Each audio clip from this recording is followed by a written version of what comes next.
This is such a big thing, right? Hello and welcome to In the Game, Qatar's first sports podcast. Our podcast is all about the story, our guest story, the highs, the lows, the laughter, the tears. We learn what it's like to walk in their shoes and get an insight into what it takes to overcome the challenges and create the ultimate success story.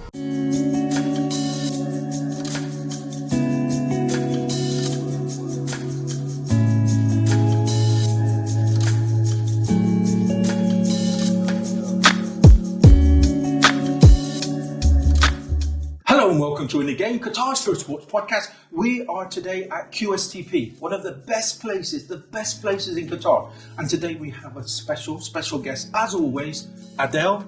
Thank you so much for being on the podcast today. Please introduce yourself and tell us what you do. Well, thank you, Steve. It's wonderful to have you here at QSTP with us. And it's very humbling to be one of the first to speak on your sportscast. Yeah. My name is Adel Saad. I'm the CEO and founder of Scora. Scora is a digital agent meant to serve and help aspiring young men and women find a pathway to professionalism, or the best possible pathway to play professional football. You know, I've been chasing you for quite some time, right? Because I know you're making a difference. The one thing that I would say is I've been listening to your progress and with Hiba, your wife, and I've been listening to your story with so many different people. Marianne has told me all about you, and you're doing a magnificent job because you are trying to make a difference in sports, right? And that's the great thing, and that's why we're here today. Is that I want you to tell us what difference that you're making. Absolutely. Thank you, Steve. That's exactly why Scora was founded, was to help the largely ignored community of aspiring football players. There's this thing called the beautiful game. And the beautiful game is that if you play hard enough, work out hard enough, strive hard enough on the field, off the field, you will reach your dream in football and be able to play one day. Well, what happens is in the youth, we have a beautiful systems, right, to raise children to play all the time. And then they get to this age of 15 to 18 where it drops off. And then there's like, how do I continue to play football? And so typically what players end up doing is they want to play professional, so they look for an agent. And agents cannot make money off players who are just aspiring. They can make money off the players that already have an income. And so then there's a lot of players and aspiring players that get ignored, misguided. It just drops off of this information. And we want to, not tell them that they're all going to go and play pro, but tell them the realities of what it takes to go professional and give them some of that information that they can't. So that's something really important, so that you're also going to guide them. You're also, so that they're not on their own. And what I like about what you've just said there is people progress in different stages. Some people might not progress until they're 17, 18, right? Absolutely. So you're going to be able to give those opportunities and keep the fire burning. Yes, absolutely. And we do some of the basic things that when you want to have a profession in something that you need, right? So we do every time we have this showcase that we do, and whenever we ask them, do you have a CV, right? A CV to play professional soccer, or a CV of what you've done? 90% of them don't even have a plain simple CV. They're unaware that they need a CV. And so this is one of the things that Scora provides. We provide the basic things of a CV, a pathway, a recommendation of what you're supposed to do, fitness and guidance, training every day that you should go to. This is the things that we like to provide aspiring footballers. I know we've got your attention right now. Okay, so tell me, let's go back a little. Let's find out about your story. How did you start in Qatar? How did your journey begin? Well, that's really good.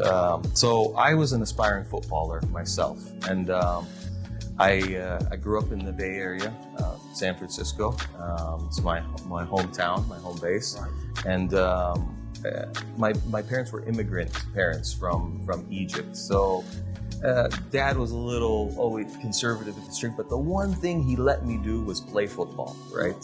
So I played in the United States, and because in the U.S. there's competing sports like basketball and volleyball, baseball, and I was actually pretty good. And I played in college. I got to play for UC Riverside, and out of school, I was even offered an opportunity to go professional. Yeah. I also graduated with a background in information systems, so I had a very nice offer on the table right out of school to continue working as a data analyst, and I had an opportunity to play professional. The opportunity to play professional in the United States was half the value that I had gotten straight out of school. And Dad said, no. His experience is the football player makes 10 times the engineer in Egypt. This is the case. And he said, no, you just play on the side and you go to work. So I didn't have that information. And your youth, you think you're going to keep your youth forever and you can go back at any time. So I went on down an information systems pathway and realized at the age of 25 that, when the first on the first pickup game on the weekend, when that 21-year-old ran past me, I realized, like, whoa, I may have missed my opportunity. I can't always just go back and play professional. So this kind of motivated me to turn towards sports back again. So fortunately, I was working for a university, the University of New Mexico at the time, and one of the benefits was you can get they can pay for your next degree.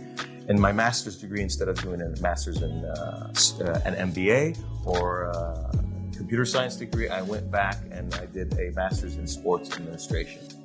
And that, in my first class, the dean was teaching that class.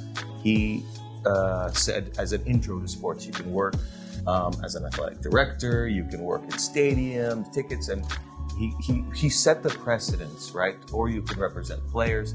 And I knew from that moment that I wanted to represent players and give them the opportunity not to miss that window that I had missed. Yeah. It goes on, right? So it wasn't until I got my degree in sports, I worked with the men's program there as a director of operations. It was a very prestigious D1 program. As a matter of fact, the first year that I worked officially as a director of operations, they went to the finals against Maryland for the NCAA championship. Coach Jeremy Fishbein, a very, very respected, well-spoken coach in the men's soccer program, worked right under him. And at that point, I was in that environment, working directly with players, started helping players to continue on and not go to their work and created CVs early on. I did the stuff manually. I hadn't learned yet the art of the agent work yet. And I believe after helping one player, where I was not able to represent him officially because you needed official licensing. Okay. But it wasn't until years later that I would actually get licensed as a FIFA agent. So you've got your love of sport has taken you on a direction, like every one of our guests that we get on, and it's wonderful hearing the kind of same story. But that desire, I can see and you can tell when I'm interviewing people, I can see the lights in your eyes lighting up, okay? It's a real passion of yours. How did you come to Qatar? Yes, so absolutely. Qatar, so to tell you what I did was, I came to the Middle East, right? I went and worked at King Abdullah University in Science and Technology. And that was in 2009, around 2009. And there was a famous American coach named Bob Bradley, who was considered the American Pharaoh. So this was my first time working as an American expat, leaving my community. And it was that point where I decided to get licensed as an agent and fly over to Egypt and connect with Bob. Right, and the game plan was, there's two very famous players, Mohamed Salah and Al-Nini. We all know Mohamed Salah now. Yeah, had just left Egypt to go to Basel, and they left with a German agent, right? And I felt like, well, I can connect back with my Egyptian roots and American Egyptian, and I could go help other players. So my goal was to really get to Bob Bradley, who was leading the Egyptian national team, and that's what I did. That's when I gave up my IT career, went over to Egypt, and went on as got FIFA agent license and gave up that pathway. How risky was that? It was, my wife looked at me and said, you have a continued progression of, it's very risky because in IT, you continue, your salary keeps going up. You keep doing well. It's a growing field. And in sports, sometimes you have to leave all that and start from nothing as an intern. I always like to say, you have to start from nothing, from ticket sales, to climb your way up. But I always remembered my first class in sports in the intro when to enter sports, because everybody's so passionate about it, or you have to. But it was a risk that I wanted to fulfill my dream of finally doing it, and if I kept trying to do it on the side, it might not. Did you ever? You said about your wife saying, "Look, is this what you really want to do?" Yeah. But did you ever have any doubts in those instances that you made the wrong decision? Oh yeah. It was scary. What happened is, there's a lot of pressure. You go from having a secure job and a salary to now completely you're hustling, you're fending for yourself, you're hustling for yourself, you've got to make moves, right, to earn an income, right? You've got to, and the procedure is you move a player that's worth a certain value to a certain club and you get a commission. So that this is what is taught, that this is what's supposed to happen. But it's a lot easier said than done. Let's put it that way. Yeah. I didn't have a network. The majority of agents out there were former players or coaches or somewhat. So when they leave or retire as a player, they basically have their phone number and they have their former coach, they have their former teammate that they call, and they see a new player and they call them and they say, I have such and such player that is good. Why don't you take a look at him? And they try to get him in, and that's how they work.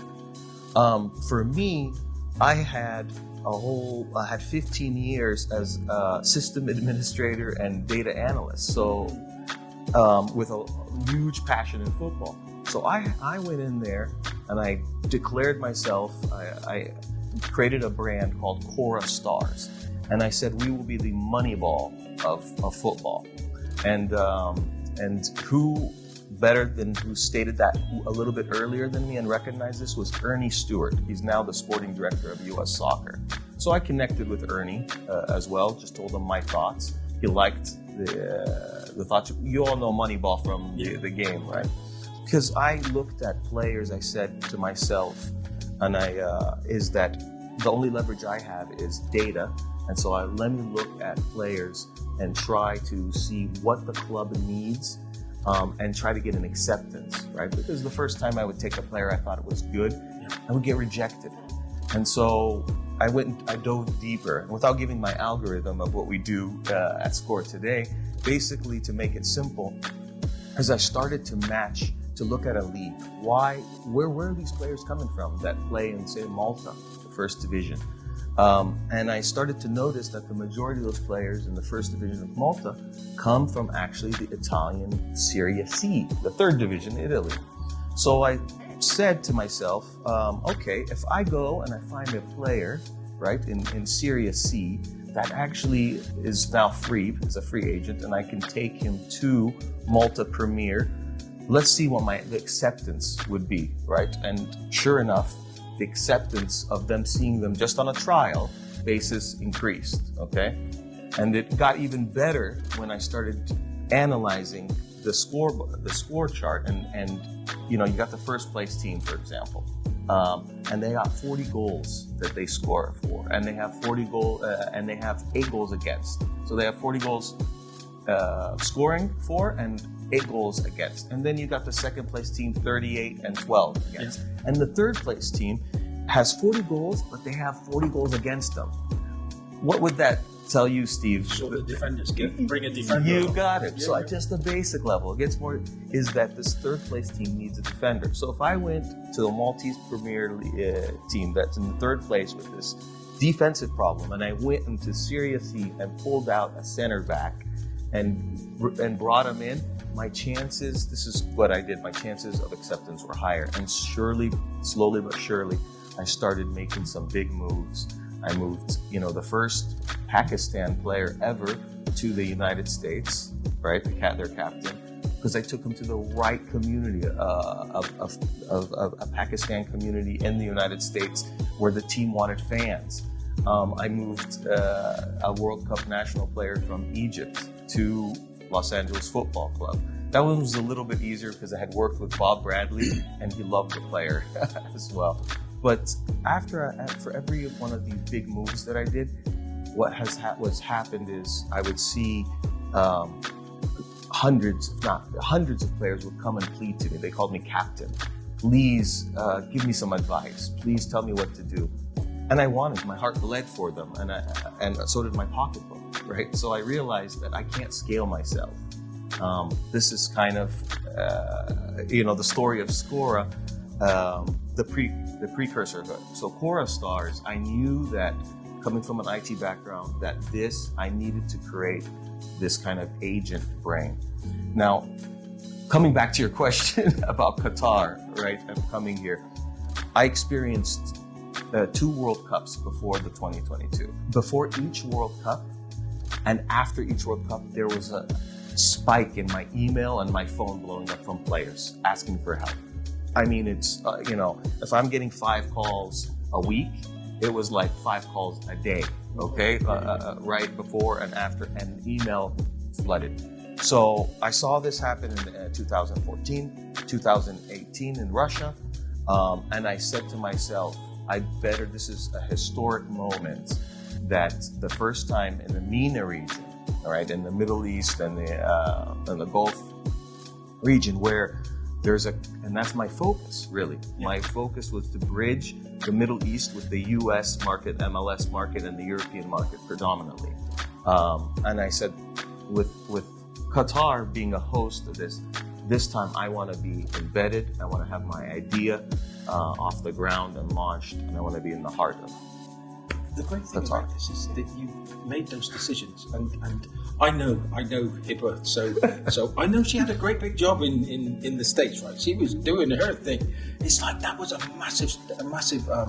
massive decision to make. But now you find yourself here in Qatar, and you are really making big headway. Thank you. Yeah, I have to always say you want to have a strong woman stand behind you and a lovely support, and I really am appreciative of Heba. If it wasn't for Heba supporting me and backing me with this, we wouldn't be here. And I want to shoot that shout out to her. And I'm going to get you to shout out as well, because you've got a great team here, right? So you're kind of you're nobody if you haven't got a team. Yes, absolutely. My team I'm blessed to have a wonderful team. Talented in each of their areas, and that's what actually keeps Scora and keeps us going is the team effort. We may not know everything, but we definitely stick together as a team. We're here every morning, dedicated to Scora, and they believe in the vision. I know my team isn't here with the big salaries. They're showing up because they believe in the equity that they have. They believe in the mission and where Scora is going to take them. So. Everybody says with a startup, it's the team and the founders. Those are the ones that make the difference. Yes. People underestimate, right? Yes, absolutely. I'll tell you something. When investors come and they talk to us, what really attracts them finally is they see this dedicated team and this diverse team, and that's the number one thing they look for, really.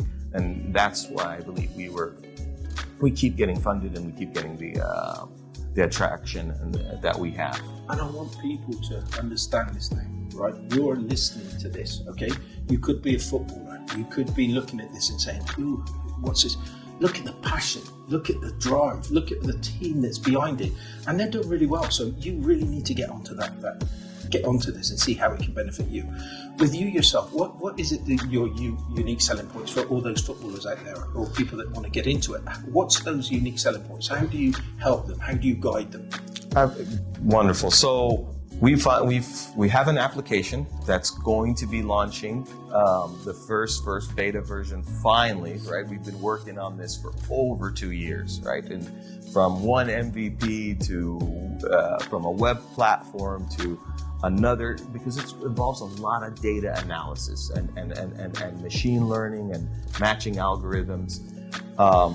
It's going to be launching this month, okay? We're finally going to, at the end of this month. So we're super excited about that. But in our application that we launch out to our community, we provide them with an ability for them to create their very first football CV. Because they have people, they have a story. Each of them, it's a player story. Each player has a story of why he wants to play. He or she, clarify that, want to play professional. Yeah. And so we help them with our unique CV model, create that. And then with their profile, we analyze where they're what passports they carry, what positions they carry, what academy, what type of system, and we show them the top 3 countries, if it wasn't in their same country of staying, where they as destinations where they could play, easy entry to barrier for going professional. So there's a career pathway advice that we provide them. We additionally provide them with a community of players, of meetups, so how they can continue to play. We also additionally provide them with ways they can crowd fund their venture and their mission to play professional, because you need support. Yeah. You need support. We provide the whole agency experience, and then at the end, if they do need to connect with somebody who's local, who works in that industry, for example, if Turkey is a pathway recommended move for them, then we have trusted local agents who believe in the same ethics that we can finally connect them for the last mile. That's wonderful. Not just from the footballer's perspective. It's great because you're doing the first initial due diligence, right? Yes. So your analytics, your kind of things that you're helping them with, you're helping them with, then all of a sudden you're then kind of being able to spread the word, but you'll be able to look at those CVs and do the due diligence for those coaches or football clubs. Yes. The last piece is, so yes, we focus on the player. Like at the end, I keep trying to focus on the player, but because I know what happens is if the due diligence is done, the clubs, the scouts will come to our platform because, okay, you're not wasting our time, right? With the player.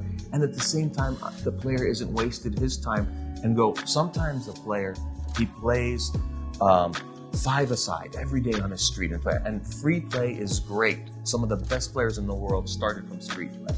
But the reality of it is he doesn't know that 3 streets down for what the level is like there. But all his friends on his street tell him, you should go pro. You're the best. So Scora also shows them, do you know how many, the average amount of kilometers a player runs in a full 90-minute match? And the players don't have that information, right? So many times I had seen a player that's got really amazing small foot skills go to a trial and become winded, right? So we tell them you need to run 14 kilometers in a match, an average, midfielder runs. So we give them also goal settings, so mental, physical, and tactical goals that they can keep coming into the app to kind of push them to certain scoring markers, hence the word Scora. I love what you're doing. And also at the very beginning, when you're dealing with somebody with their CV, yes, you're at the very beginning. Yes, you're guiding them, but you're building an emotional relationship. Absolutely. And the trust. Yes. And the togetherness. You're going to smash that. Thank you. We have a beautiful Scora community. It's non-stop and growing at unprecedented rates. Players, the best feeling is when you help a player come in and he's like, I don't know what to do, and you give him guidance, and even if he's playing at a 3rd division club somewhere, and he's happy. He loves you. You get, amazing emails, texts. Thank you so much. Thank you so much for your help. It's a great feeling. That's the best part of this job. Let's go on to the business side of it. And the one thing is, how did you get from how did you get through those 2 years and the 2 years of COVID? How did you come through that and come out the other side to be launching your product? Yeah, that's fortunately we had gotten just into we had just gotten our license in the free zone, in the QSTP free zone, and everybody, they allowed us. This was open, the incubator, right? So I'm totally grateful for the incubator. And I had started with a small angel investor who had given us, he said, Adel, I believe in what you're doing. Here's $50K, make this happen. So I went and recruited interns from Carnegie Mellon, right? And they wanted a place, everything was closed. So this was our hangout, and thankfully we had Talabat delivering food for us. So basically I said, everybody, food's on me every day. Let's hang out here. We're gonna build something that's amazing. First of all, they all believed in Scora as well. And so we built a pretty nice MVP, demonstrating all that I had spoke about with creating a CV, helping showing a pathway, taking analytics, just very quick. And we presented this to Qatar Foundation upon opening of COVID. So in this time period, this COVID time period, we buckled down and developed everything that the algorithms. We put in a very nice MVP so that right out of COVID, we were able to demonstrate the product. And Qatar Foundation, QSTP, the tech venture fund, loved it and bought into that. This can be carried forward. Qatar Science and Technology Park. Yes. The Innovation Hub. What a fantastic. And people, I want more people to hear about them because they're a massive sleeping giant. And look at what as you said there, and I do, and you give me such great feelings because they are special. Yes. I mean, honestly, cash is king, right? So coming in, the tech venture fund funding us really made us be able to step it up to the next level, right? To be able to hire the best of that Qatar Foundation. Our talent comes from, by the way, Qatar Foundation, Northwestern, CMU, HBKU. It's an amazing recruiting ground for us. Let me tell you, it's not my interview, it's yours, but I'm going to back you up on that because the Qatar Foundation, I remember when 6 years ago, my life was changed. And it was changed. Yes. Because somebody invited me to a startup. They said, be a mentor. And at the time I was struggling, I was going through difficult times here. And I was going, no, this guy asked me 15 times. He asked me 15 times. And I'm saying, no, I'm not worthy. And then he said, it's a free lunch. I said, I'm in. Let's go. I met my business partner now that I'm still with. He's an absolute genius. I met him at that event. My whole life changed from that moment on because we've all got something to give. And that's what I want. This is why we get this podcast, right? It's because we want to find people that are making a difference. You're making a huge difference. You and your team are making a huge difference. And it's those differences that people don't realize how big a power they've got. Even one individual on one little thing, they can make a huge, massive difference. You're doing the same. And Qatar Foundation is doing it on a massive scale. Yes. What they're doing is just, we brought over 50 students. They were just blown away with Qatar Foundation. They thought that Qatar Foundation was amazing, and they are, and they deserve all the plaudits coming. But you're a true example of what they're creating here. No, absolutely, and they provided, and I went. How do I want to say this? They have the entire ecosystem right here. Even on the professors, we went to leverage the professors with some of the research on the machine learning and AI, and applied to the HBKU Innovation Fund Award, and were awarded that. So now we have the professors, we have the students, we have what Her Excellency says, true multiversity, right? I know they're going toward this direction of multiversity. I have multiple universities working together. Some of my talent are, as they're even helping us with this podcast and recording from multimedia. Yeah. Some of the talent is in computer science. Some of the others are in data analysis, coming together, and even with professors from I have professors from both the sports science and health giving us markers, and professors from computer vision helping us with algorithms on official grants working on Scora. So, I encourage anybody to really look at this ecosystem, and it's not being leveraged enough. And we're not here. But one thing I want to say to you is, it's one thing, right? We did it. The last guest we had was Mohammed. Yes. What a great story. Great story. What a great, unbelievable story. And from that one, because most of our people that was listening was from Ghana.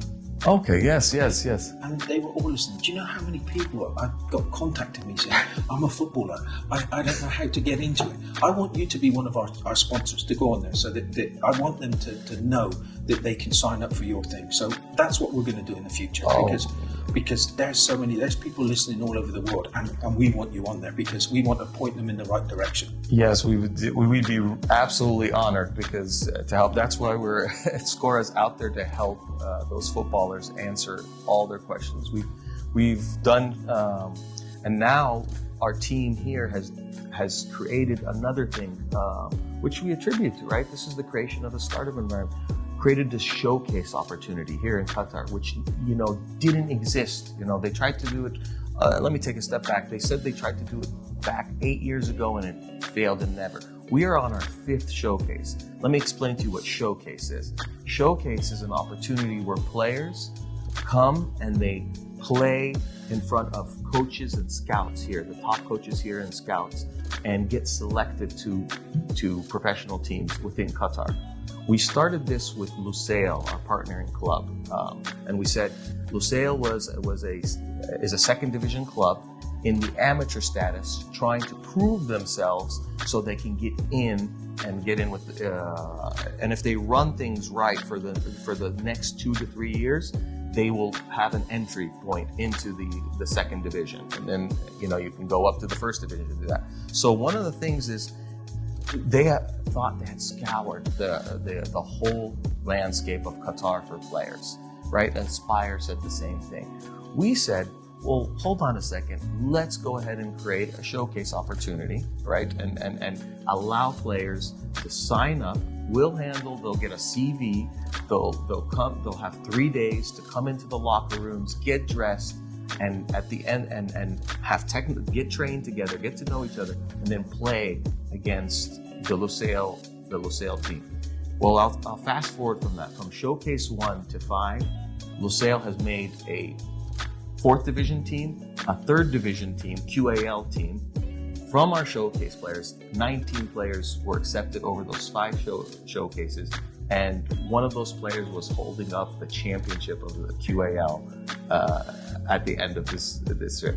And now, right? So this is real data and these players were Talabat drivers.